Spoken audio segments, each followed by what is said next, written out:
RJD की हार के बाद लालू परिवार में मचा घमासान। परिवार और पार्टी छोड़ने पर बोली लालू की बेटी रोहिणी आचार्य, पार्टी की हार पर सवाल पूछने पर आपको चप्पल से मारा जाएगा। पटना से दिल्ली रवाना होने से पहले रोहिणी ने कहा, मेरा कोई परिवार नहीं, संजय यादव, रमीज और तेजस्वी ने ही मुझे परिवार से निकाला। रोहिणी ने कहा, चाणक्य बनने वालों से पूछा जाएगा सवाल, लेकिन उन्हें हार की जिम्मेदारी नहीं लेनी है। सारी दुनिया सवाल कर रही है कि पार्टी का ऐसा हाल क्यों हुआ। रोहिणी ने कहा, संजय और रमीज का नाम लेने पर आपको घर से निकाल दिया जाएगा, आपको बदनाम किया जाएगा, आपको गाली दिलवाई जाएगी। लालू को किडनी देने वाली बेटी रोहिणी आचार्य ने शनिवार दोपहर राजनीति छोड़ने का ऐलान किया। सोशल मीडिया पोस्ट में परिवार छोड़ने की भी बात कही।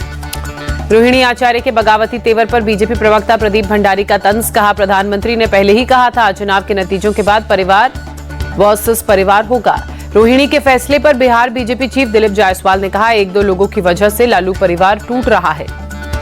रोहिणी के फैसले पर बीजेपी सांसद राजीव प्रताप रूडी ने कहा, आरजेडी बिखरता जा रहा है, ये संकेत अच्छे नहीं हैं। बीजेपी नेता नामकृपाल यादव ने लालू यादव के परिवार का मामला बताया। बोले, एक व्यक्ति की वजह से पूरी पार्टी और पूरा परिवार बर्बाद हो रहा है।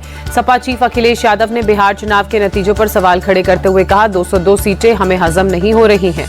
बंगलुरु में अखिलेश यादव ने कहा, बीजेपी से हमने सीखना होगा, यूपी चुनाव में भी हमें डबल सेंचुरी का टारगेट फिक्स करना होगा। अखिलेश को बीजेपी सांसद दिनेश शर्मा ने जवाब दिया, कहा, पराजय को सहन करने की शक्ति होनी चाहिए। कर्नाटक के मंत्री दिनेश गुंडू राव ने कहा, चुनाव आयोग की मदद से बिहार चुनाव में एनडीए जीता। सीपीआईएम लीडर वृंदा करात का निशाना। कहा, बिहार चुनाव अगर फ्यूचर इलेक्शन का एग्जाम्पल है तो चुनाव आयोग का नाम भारतीय जनता पार्टी कमीशन रख देना चाहिए। गुजरात दौरे पर पीएम मोदी। बिहार चुनाव में जीत पर भव्य स्वागत हुआ। गमछा हिलाकर नेता और कार्यकर्ताओं ने स्वागत किया। सूरत एक्सपोर्ट पर आयोजित प्रोग्राम में पीएम ने कहा, बिहार में नया एमवाय समीकरण, महिला और युवाओं ने भविष्य की राजनीति की नींव मजबूत की। पीएम मोदी ने कहा, सूरत में रहने वाले बिहारी भाइयों से नहीं मिलता तो गुजरात की यात्रा अधूरी रहती। बिहार के लोगों को राजनीति सिखाने की जरूरत नहीं, वो दुनिया को राजनीति सिखा सकते हैं, पीएम मोदी का बयान। सूरत में प्रधानमंत्री का कांग्रेस पर बड़ा हमला। कहा, कांग्रेस अब मुस्लिम लीगी माओवादी कांग्रेस बन गई है, मुझे कांग्रेस के एक और विभाजन की आशंका है। बिहार में सरकार गठन को लेकर हलचल तेज हुई। दिल्ली में अमित शाह से मिले जेडीयू नेता संजय झा, करीब आधे घंटे तक मुलाकात चली।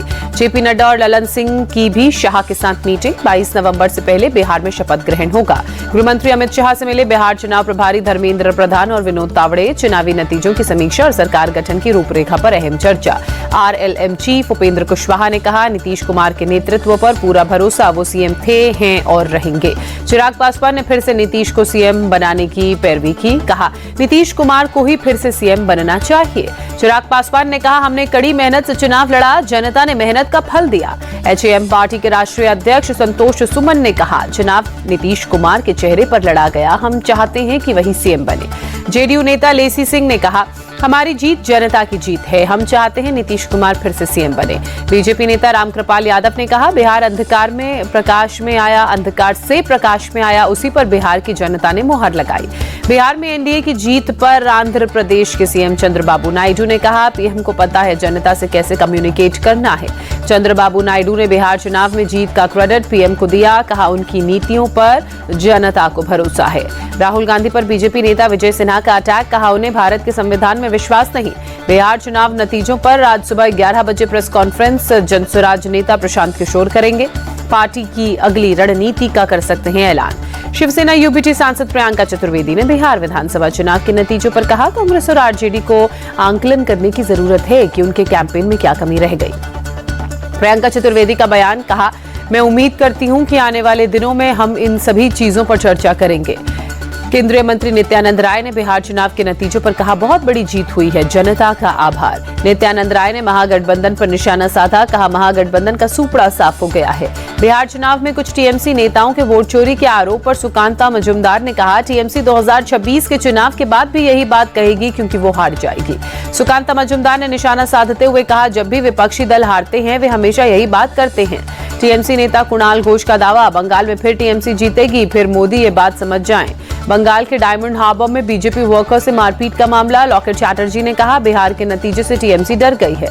तमिलनाडु बीजेपी के नेता के अन्नामलाई ने कहा, तमिलनाडु और पुडुचेरी में भी एनडीए की सरकार बनेगी। जम्मू कश्मीर के डोडा में बीजेपी ने विजयी रैली निकाली। नगरोटा उपचुनाव और बिहार में जीत का जश्न मनाया। पूर्व केंद्रीय मंत्री आर.के. सिंह के खिलाफ बीजेपी का एक्शन, पार्टी विरोधी गतिविधि की वजह से 6 साल के लिए सस्पेंड। आर.के. सिंह ने बीजेपी से इस्तीफा दिया, कहा सस्पेंड करने की वजह नहीं बताई गई, मैंने जो कहा है वो पार्टी के हित में था। National conference chief Farooq Abdullah ने पाकिस्तान से बेहतर रिश्ते बनाने की वकालत की, कहा ऑपरेशन सिंदूर से कुछ नहीं मिला। दिल्ली में राहुल गांधी और केंद्रीय नेतृत्व से कर्नाटक के सीएम की मुलाकात, सूत्रों के मुताबिक कर्नाटक कैबिनेट के विस्तार को मिली मंजूरी। सोमवार को फिर दिल्ली जाएंगे सीएम सिद्धरामैया, कैबिनेट विस्तार पर पार्टी अध्यक्ष और संगठन महासचिव से करेंगे चर्चा। दिल्ली दौरे पर तेलंगाना कांग्रेस के नवनिर्वाचित विधायक नवीन यादव, खड़गे और राहुल गांधी से की मुलाकात। जुबली हिल्स उपचुनाव में जीते हैं नवीन यादव। जम्मू कश्मीर में आतंकियों की एक और बड़ी साजिश नाकाम, सुरक्षा बलों ने राजौरी के थाना मंडी इलाके के बंगाई के जंगल से 3 किलो आईईडी बरामद किया। आतंकियों ने आईईडी को जंगल में छिपा कर रखा था। सुरक्षा बलों ने टेक्निकल टीम की मदद से आईईडी को डिफ्यूज किया। राजौरी में सुरक्षा बलों के जवान अलर्ट, जगह जगह की जा रही है चेकिंग।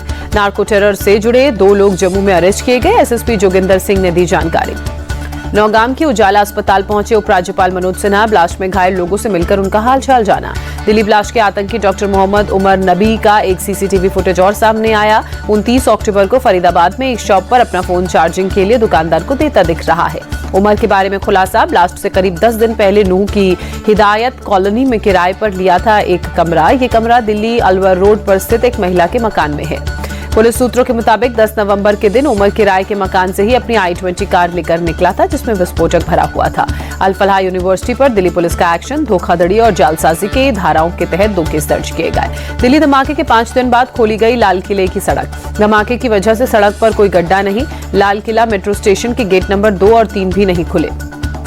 दिल्ली में लाल किला के सामने हुए विस्फोट के बाद करोल बाग बाजार में सुरक्षा बढ़ाई गई। पुलिस ने तलाशी अभियान चलाया। मार्केट एसोसिएशन के साथ भी पुलिस ने बैठक की, कई हथियारबंद जवानों की तैनाती। दिल्ली ब्लास्ट के बाद हाई अलर्ट पर वाराणसी, भीड़भाड़ वाली जगहों पर ड्रोन और सीसीटीवी से नजर, आतंकियों के निशाने पर वाराणसी भी था। टेरर मॉड्यूल को लेकर लखीमपुर में गुजरात एटीएस की रेड, आतंकी सुहेल के परिवार वालों से पूछताछ, कुछ दिन पहले गुजरात से पकड़ा गया था सुहेल। बागेश्वर धाम के पीठाधीश्वर धीरेन्द्र कृष्ण शास्त्री की 10 दिवसीय सनातन हिंदू एकता यात्रा का आज समापन होगा। यात्रा का समापन वृंदावन के बांके बिहारी मंदिर के दर्शन करने के साथ होगा। बाबा बागेश्वर ने कहा, देश का हिंदू एकजुट होगा तो देश एकजुट होगा और देश का संविधान बचेगा। हम चाहते हैं वज्र की धरती मांस मदिरा से मुक्त हो। गुजरात में बिरसा मुंडा की 150वीं जयंती समारोह का आयोजन, पीएम मोदी शामिल हुए। 9,700 करोड़ रुपए की कई विकास परियोजनाओं का उद्घाटन और शिलान्यास किया। गुजरात में आदिवासी समाज को बेहतर कनेक्टिविटी का तोहफा, पीएम मोदी ने 14 आदिवासी जिलों के लिए 250 बसों को हरी झंडी दिखाई। प्रधानमंत्री ने कहा, आदिवासी कल्याण भाजपा की सबसे बड़ी प्राथमिकता। आज हर सरकारी योजना का लाभ आदिवासी समाज को मिल रहा है। गुजरात के नर्मदा में प्रधानमंत्री ने बिरसा मुंडा की प्रतिमा पर पुष्पांजलि अर्पित की। पीएम मोदी ने रोड शो में लोगों की भारी भीड़ उमड़ी। सीआईडी के सामने पेश हुए actor Rana Daggubati, online betting app के प्रमोशन केस में पूछताछ हुई। यूपी के हिंदूवादी नेताओं को लेकर हाई अलर्ट, सुरक्षा की समीक्षा में जुटी पुलिस। 4 हिंदूवादी नेताओं के आतंकियों की हिट लिस्ट में होने का इनपुट। नागपुर एयरपोर्ट का काम जल्द शुरू होगा, सीएम देवेंद्र फडणवीस ने कहा, सारी अड़चनें दूर हो गई हैं। मध्य प्रदेश के उज्जैन में वक्फ बोर्ड के चेयरमैन सनवर पटेल और डायरेक्टर फैजान खान को सिर कलम करने की धमकी, दोनों ने आरएसएस के पथ संचलन का स्वागत किया था। नासिक में संदिग्ध बैग देखे जाने के बाद हड़कंप मचा, बम निरोधक दस्ता और डॉग स्क्वाड ने मौके पर पहुंचकर जांच की। जांच में बैग में कुछ भी संदिग्ध बरामद नहीं हुआ। पुलिस के मुताबिक बैग में जन्मदिन की पार्टी से जुड़ी चीजें थी। पुलिस ने लोगों से अपील की, कोई भी अफवाह ना फैलाएं, कहा घबराने की कोई जरूरत नहीं है। भुवनेश्वर में अवैध हथियारों के नेटवर्क का भंडाफोड़, पुलिस ने 2 लोगों को गिरफ्तार किया। पुलिस ने बड़े पैमाने पर पिस्टल बरामद की, पूरे मामले की जांच जारी। गोलियों की तड़तड़ाहट से गूंजा दिल्ली का पंजाबी बाग, सिरफिरे आशिक ने लड़की को गोली मारने के बाद खुद को भी मारी गोली, लड़की की मौत हुई, गंभीर हालत में लड़का अस्पताल में भर्ती। सीतापुर में शरारती तत्वों की करतूत, 2 मंदिरों में मूर्तियों को तोड़ा गया, ग्रामीणों ने किया प्रदर्शन। नाराज ग्रामीणों से प्रशासन की मुलाकात, मूर्ति लगवाने और दोषियों पर कार्रवाई का भरोसा। उत्तराखंड के हरिद्वार के लक्सर में अवैध मजार पर चला बुलडोजर, पुलिस फोर्स की मौजूदगी में सरकारी जमीन पर बना अवैध मजार जमींदोज हुआ। पंजाब की अमृतसर पुलिस को मिली बड़ी कामयाबी, एक हथियार तस्कर को पकड़ा, 9 पिस्तौल बरामद किए। जम्मू कश्मीर के उधमपुर में ड्रग तस्कर के खिलाफ पुलिस की बड़ी कार्रवाई, जम्मू श्रीनगर हाईवे पर करोड़ों की अवैध संपत्ति पर बुलडोजर एक्शन। कोलकाता टेस्ट में साउथ अफ्रीका की हालत नाजुक। दूसरी पारी में 93 रन पर 7 खिलाड़ी पवेलियन लौटे। साउथ अफ्रीका ने दूसरी पारी में 63 रनों की बढ़त बनाई। तीसरे दिन निकल सकता है मैच का रिजल्ट। कोलकाता टेस्ट के दूसरे दिन विकेटों का पतझड़। एक दिन में गिरे 16 विकेट। 9 विकेट टीम इंडिया और 7 विकेट साउथ अफ्रीका के गिरे। तीसरे दिन साउथ अफ्रीका की पारी को जल्दी समेटने पर टीम इंडिया की नजर होगी। साउथ अफ्रीका के कप्तान टिम्बा बावुमा 29 और कार्बन बॉश 1 रन बनाकर क्रीज पर डटे हुए। साउथ अफ्रीका के बल्लेबाज दूसरी पारी में भारतीय गेंदबाजों के सामने बेबस नजर आए। टिम्बा बावुमा के अलावा मार्को जानसेन ने 13 रन बनाए। रिकल्टन और मुल्डो ने 11-11 रनों की पारी खेली।